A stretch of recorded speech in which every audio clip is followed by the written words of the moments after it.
पूरा। अब इसमें जो क्वेश्चन पेपर पैटर्न है, इसमें फर्स्ट क्वेश्चन नंबर 1 to 21, इससे 15 questions, question number 22 and 23 case study is there. From any topic you will get a case study. It can be a list, it can be a string. I will show you all the examples of case study. Then question number 24 to 33 is 2 marks question, so 10 question. This part B is descriptive. In part B, 3 sections are there: section 3, section 4 and section 5.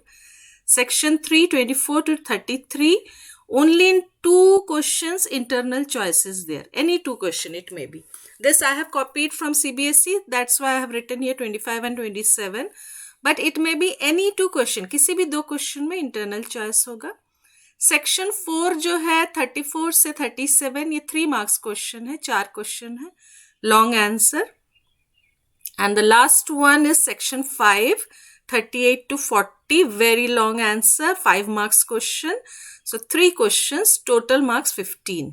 So I think this is clear to you. Already we have discussed about it. Now the questions, question papers, I will show you one by one all the question papers. So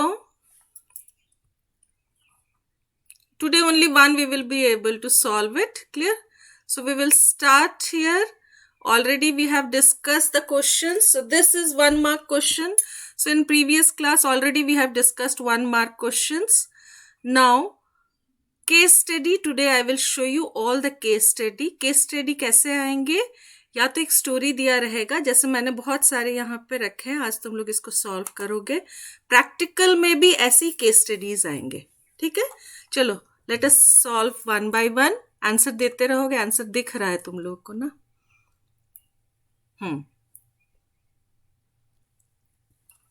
computer system organisation.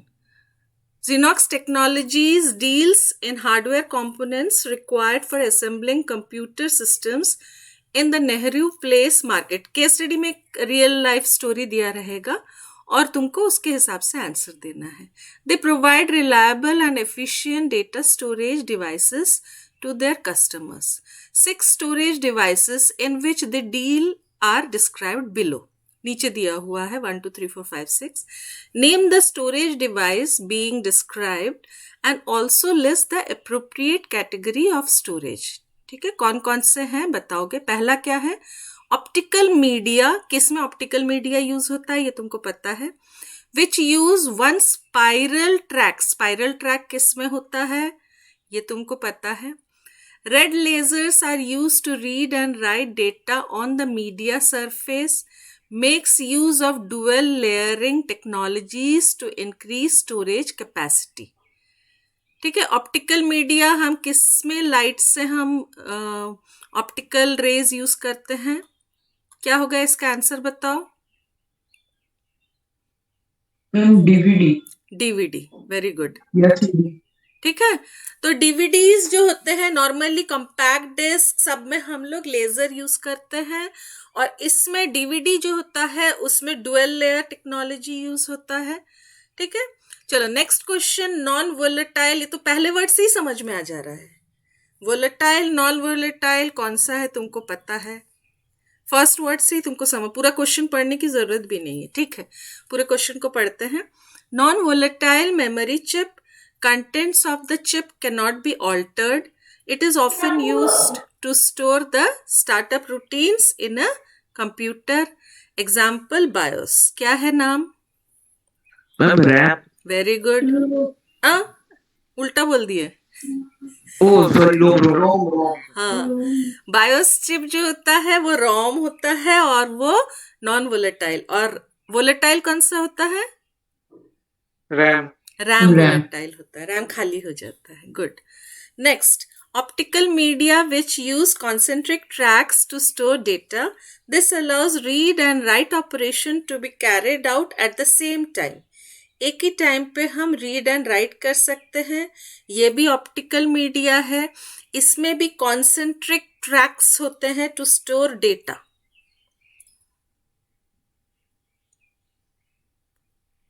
Optical media अभी तुमने किया ना ऊपर. Laser beam किस में use करते हैं? दो ही जगह यूज करते हैं ना, डीवीडी में यूज करते हैं और सीडी में यूज करते हैं, ठीक है।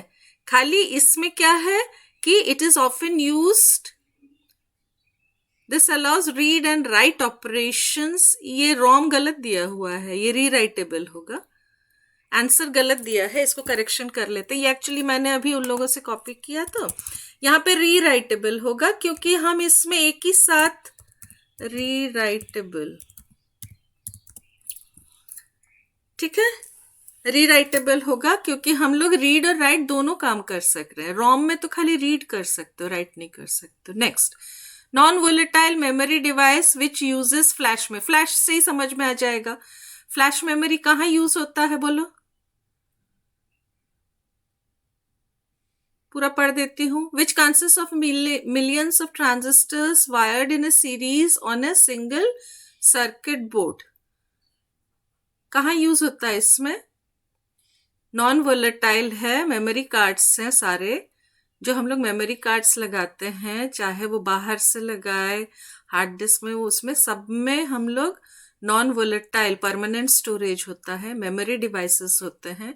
इसमें सॉलिड स्टेट मेमोरी दिया हुआ है, मेमोरी कार्ड्स, तुम खाली मेमोरी कार्ड लिखोगे तो भी चलेगा, तुम यहाँ पे पेन ड्राइव लिख सकते हो क्योंकि ये फ्लैश मेमोरी दिया हुआ है, पेन ड्राइव लिख सकते हो, ठीक है। नॉन वोलेटाइल मीन्स परमानेंट होता है, और फ्लैश, जैसी फ्लैश मेमोरी आता है तुम वहां पे पेन ड्राइव, मेमोरी कार्ड कुछ भी डाल सकते हो।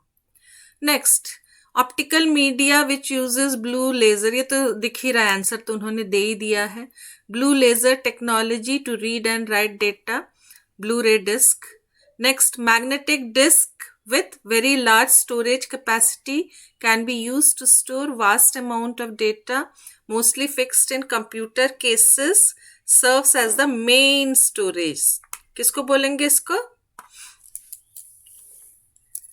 Hard disk. Hard disk, C drive, दोनों लिख कर आओगे। हम फर्स्ट जो काम शुरू करते हैं, main storage area, hard disk, C drive जो बोलते हैं, ठीक है।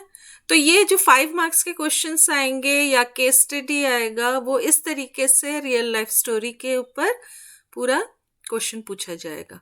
और जो प्रैक्टिकल एग्जाम होने वाला है, ये प्रैक्टिकल एग्जाम के क्वेश्चंस हैं। इसमें अलग अलग क्वेश्चंस दिए हुए हैं, पूरा केस स्टडी दिया हुआ है, लिस्ट के ऊपर, स्ट्रिंग के ऊपर, ये सारे क्वेश्चंस हैं। अभी तुम लोग 2 क्वेश्चन को सॉल्व करोगे इसमें, ठीक है।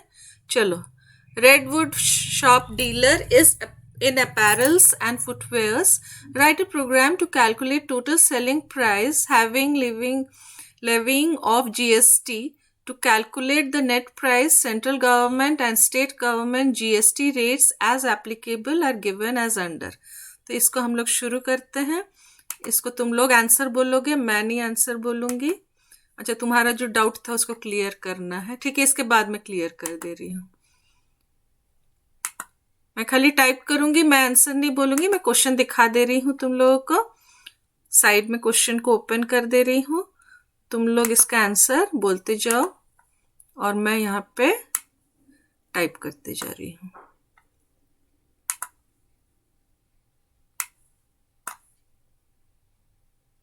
ये तो इजी है, बहुत इजी है, इसमें कुछ भी नहीं है। खाली क्या दिया हुआ है कि Redwood shop deals in apparels footwears, program लिखना है, टोटल सेलिंग प्राइस कैलकुलेट करना है आफ्टर लिविंग ऑफ जीएसटी डाल के, to calculate the net price. Net price को कैलकुलेट करने के लिए central government and state government GST rates as applicable, ये दिया हुआ है। तुमको यहाँ पे आइटम्स वेयर जितने दिए हैं, लेस देन इक्वल्स टू 500 पर पेयर पे इतना जीएसटी लगाओगे। तो जीएसटी को ऐड करके तुमको खाली टोटल सेलिंग प्राइस निकालना है।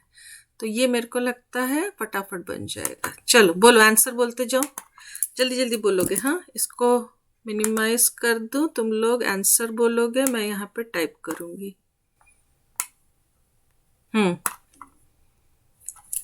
आया, समझ में आया क्वेश्चन?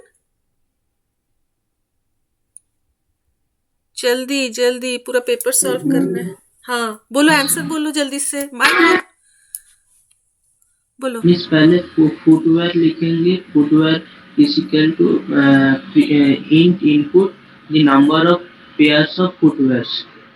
अच्छा ठीक है, फुटवेयर क्वांटिटी हम लोग ले रहे हैं, ठीक है। हैश करके हमने यहाँ पे क्वेश्चन लिख दिया, नेट प्राइस, कमेंट क्वेश्चन को पहले लिख लेते हैं।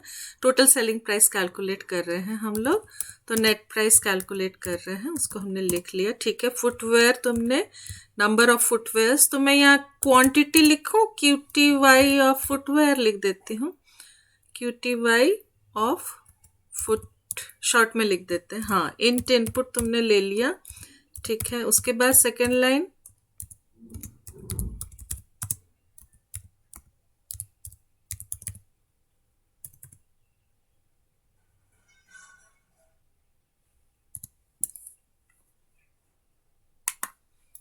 बोलो जल्दी जल्दी बोलो। So for I is equal to for I in range QTY 4. For क्यों ले रहे हो? उसको तो प्राइस एंटर करना होगा। प्राइस यूजर से ले लो, फॉर क्यों लगा रहे हो? सब जितना एक एक करके पूछूंगा और वो प्राइस देते जाएगा और तभी सेलिंग प्राइस भी एक साथ कैलकुलेट हो जाएगा।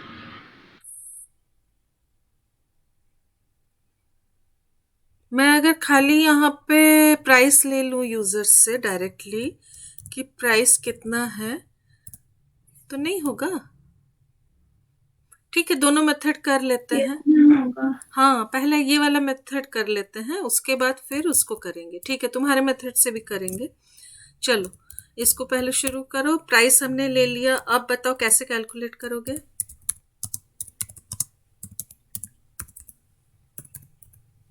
बोलो बोलो जल्दी जल्दी बोलो। If price less than equal to 500,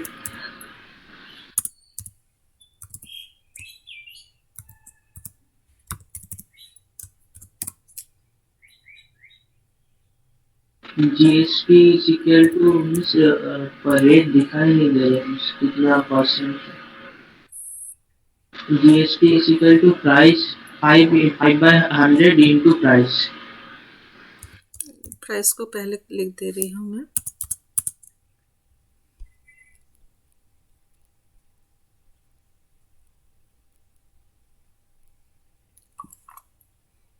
GST equals to price 5/100। हाँ, next Selling price is equal to price plus GST. नहीं, सेलिंग प्राइस एक के बाहर रहेगा, लास्ट में लिखने से तो हो जाएगा। हाँ वही मैं बोल रही हूँ, तुम हर बार सेलिंग प्राइस अंदर कैलकुलेट कर रहे हो, बाहर कैसे? बाहर कैसे? बाहर होगा। फिर बाकी कंडीशंस नहीं चेक करोगे, ये सारी कंडीशंस? Yes ma'am. हाँ मिस, इसलिए तो मैं उसके बाद एली price greater than equal to 100। हाँ, तो तुम यहाँ बाहर सेलिंग प्राइस लिखने के बाद फिर एलिफ लिखोगे तो गलत नहीं हो जाएगा? पहले हाँ, पहले एलिफ लिखो, ठीक है। बोलो एली price greater than 100।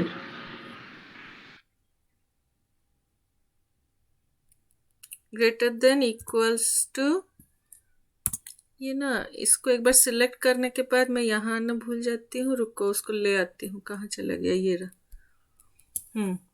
Selling price is greater than equals to 500, equals to नहीं होगा 500, तो उसका 18%। तो मैं अब कॉपी पेस्ट कर दूँ, बाकी तो सब सेम ही हो रहा है, तो मैं कॉपी पेस्ट कर दे रही हूँ, खाली मैं उसको चेंज कर दूंगी, ठीक है।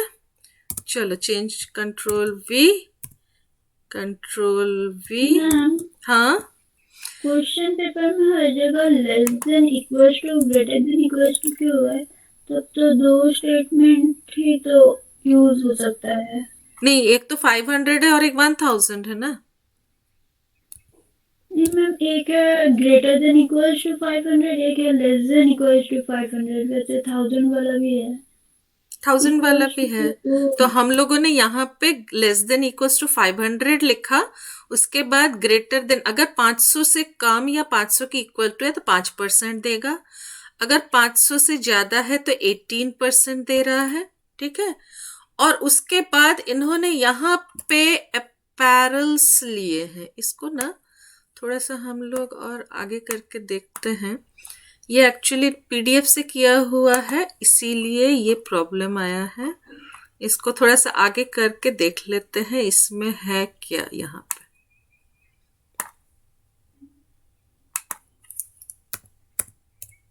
नहीं दिखा रहा है, ये अपैरल्स का अलग से है। हम लोग एक काम करते हैं ना, इसको 18% है, इसको हम लोग 20% ले लेते हैं और इसको 25% ले लेते हैं, और हम वो पीस वेयर के हिसाब से ही रखते हैं। यहाँ पे ये पर पेयर और पर पीस के हिसाब से हो रहा है, दिख रहा है यहाँ पे। पेयर मतलब 2 जोड़ी, 2 पेयर मतलब 2 पीस, और ये पर पीस के हिसाब से था, तो इसका आंसर अलग हो जाएगा। अभी तो मैं ठीक है, जीएसटी का मैंने अभी 500, लेकिन इसके बाद हम लोग को पर पीस का अलग से करना है, पर पेयर का अलग से करना है, ठीक है। तो अभी वाले में तो मैं यहाँ पे मैंने ऐसे ही लिख दिया है, 18% लिख दिया है। यहाँ पे मैंने लेस देन इक्वल्स टू 1000 में मैंने 25 लिख दिया है। जीएसटी को 20 नहीं, 20 था, 20 लिख दिया है। और ग्रेटर देन 1000 को मैंने मैम थर्ड वाला एलिफ में प्राइस डिवाइडेड बाय 2 कर देने से तो होगा।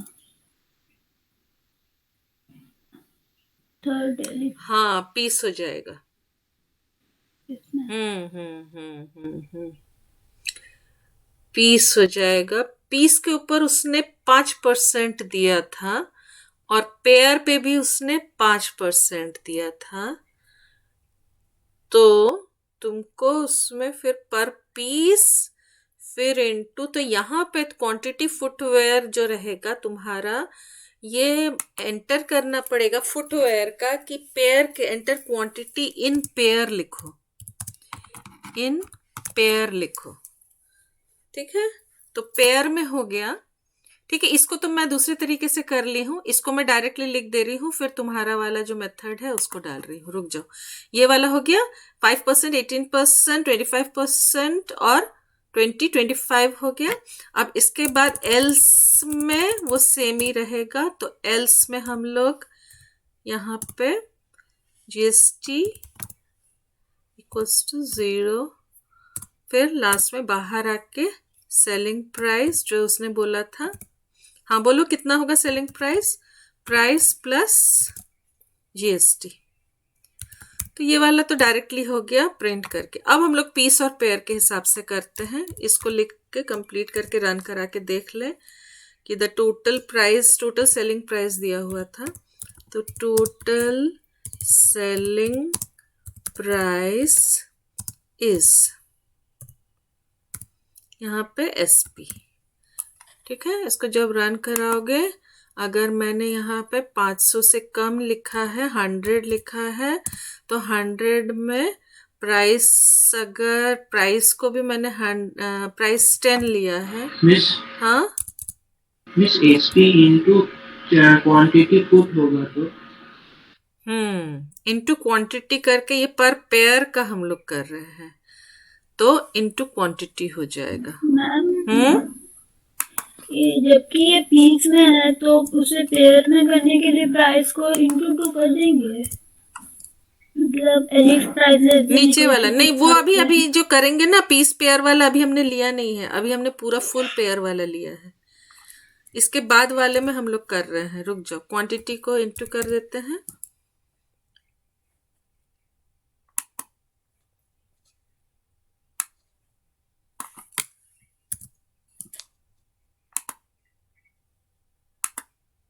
जुपिटर में जैसी एडिटिंग कर रहे हो उसके बाद सेकेंड उसमें वो रन नहीं करता है। चलो अब कम देते हैं, क्वांटिटी कम देते हैं, प्राइस 100 देते हैं, तो क्या एरर हो गया, क्वांटिटी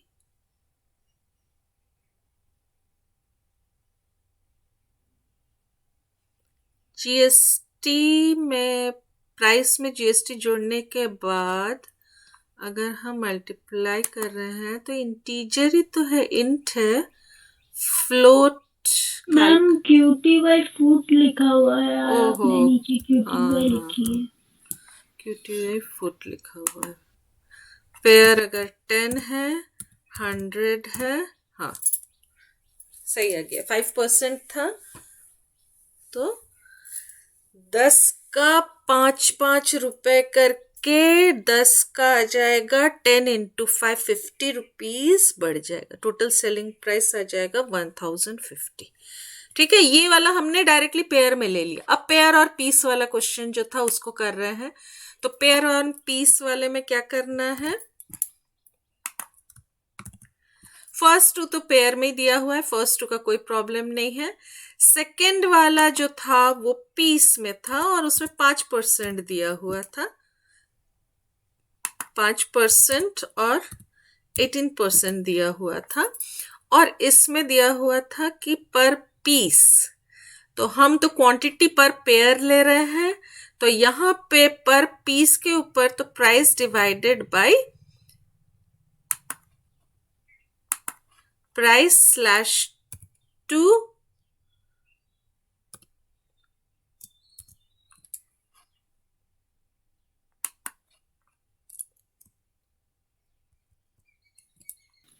मैम इसको करना है कि पेयर बना के कंडीशन में 1000 इंटू 2 कर देंगे तो हो सकता है। कंडीशन में पीस का 1000 है तो उसको पेयर बना लेंगे, तो 1000 इंटू 2 करने से हो जाएगा। तो कैलकुलेशन में फिर क्या करोगे, यहाँ पे कंडीशन में तो ठीक है, हम वो 1000 तो ऐसा ही रहेगा, 5 ही रहेगा इंटू 2, लेकिन तुमने चेकिंग में यहाँ पे देखो, तुमने चेकिंग में क्या लिखा है कि अगर एक पीस अगर 1000 से कम है तो तुम यहाँ पे 5% लिखा हुआ था, 5% दे रहे हो, एक पीस पे दे रहे हो, तो पहले एक तो दोनों में भी तो 5 ही होगा। लेकिन अलग अलग तुम ऐसे नहीं कर सकते हो कि 5% निकाल के उसके बाद फिर एक पीस का सेलिंग प्राइस निकाल के फिर इंटू 2 कर दो।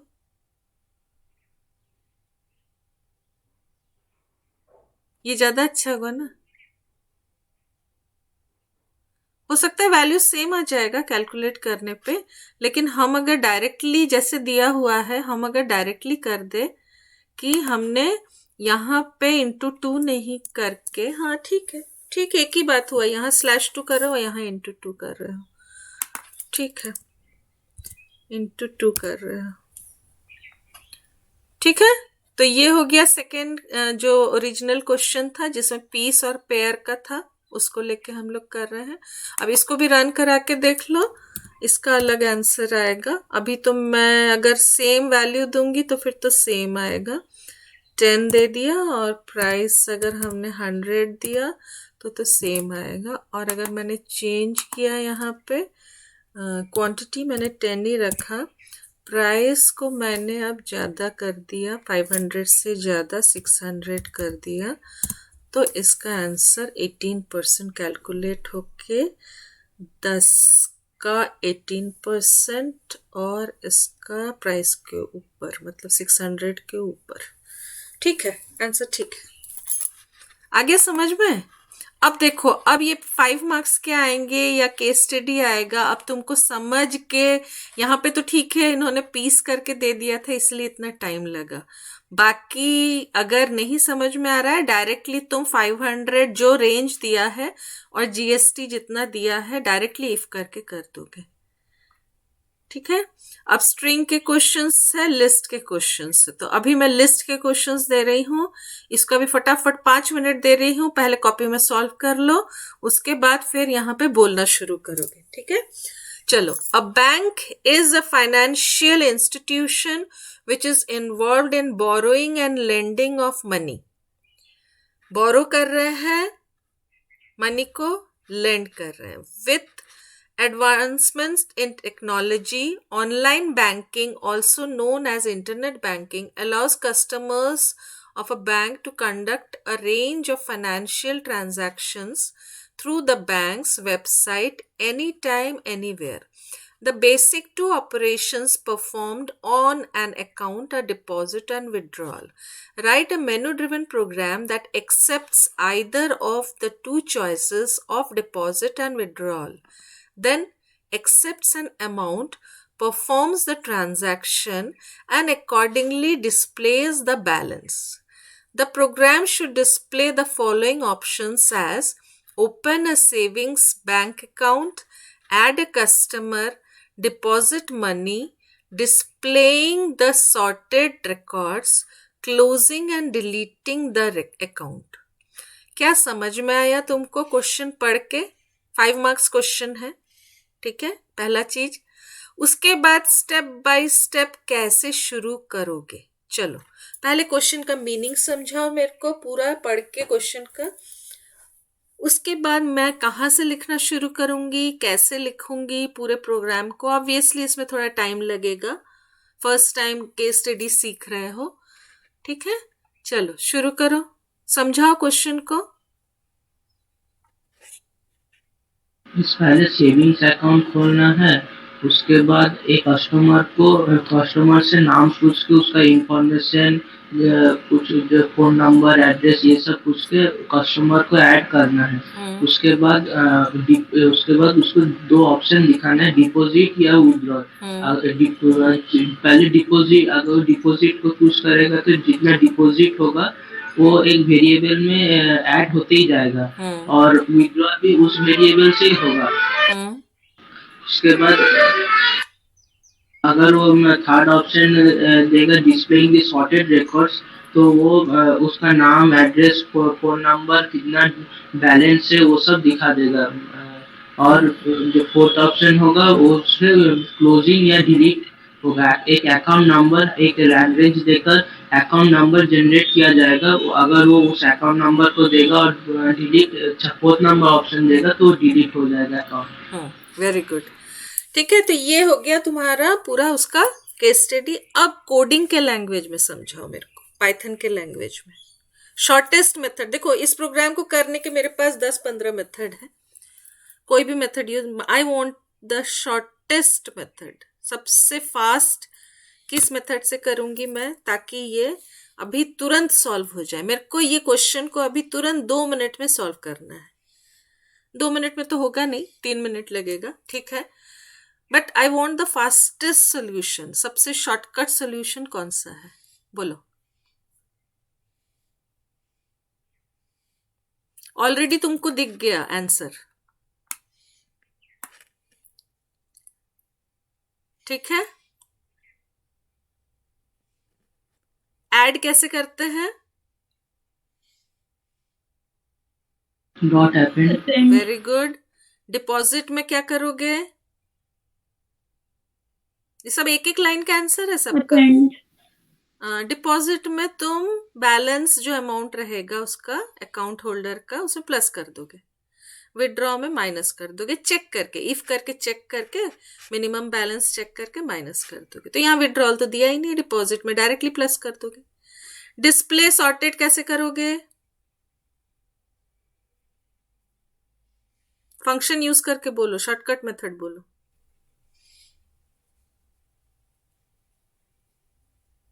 स्लाइसिंग करके शो कर सकते हैं. सॉर्टेड रिकॉर्ड मैम लिस्ट में करना क्या है? लिस्ट में ही कस्टमर का नाम, फिर डिपॉजिट, लिस्ट में नेस्टेड करके सब डाल देंगे. उसके बाद सॉर्ट कैसे करते हैं लिस्ट में? Dot sort. बस लिस्ट डॉट सॉर्ट, खत्म हो गया. Print list dot sort, sort करके लिस्ट कर दिए, ये प्रिंट कर दिए. अच्छा डिलीट कैसे करेंगे बोलो. लिस्ट में ऐसा क्या रहेगा जिसको सॉर्ट करेंगे? किसी तो यहाँ पे तो अकाउंट नंबर, ये तो बाय डिफॉल्ट मैंने लिस्ट डॉट सॉर्ट दिया है, तो उसने अकाउंट नंबर से, तुम अभी सॉर्टिंग सीख रहे हो ना, बबल सॉर्टिंग सीखे उस दिन, ठीक है. तो वो अकाउंट होल्डर के नाम से, अभी अकाउंट होल्डर के नंबर से सॉर्ट हो जा रहा है.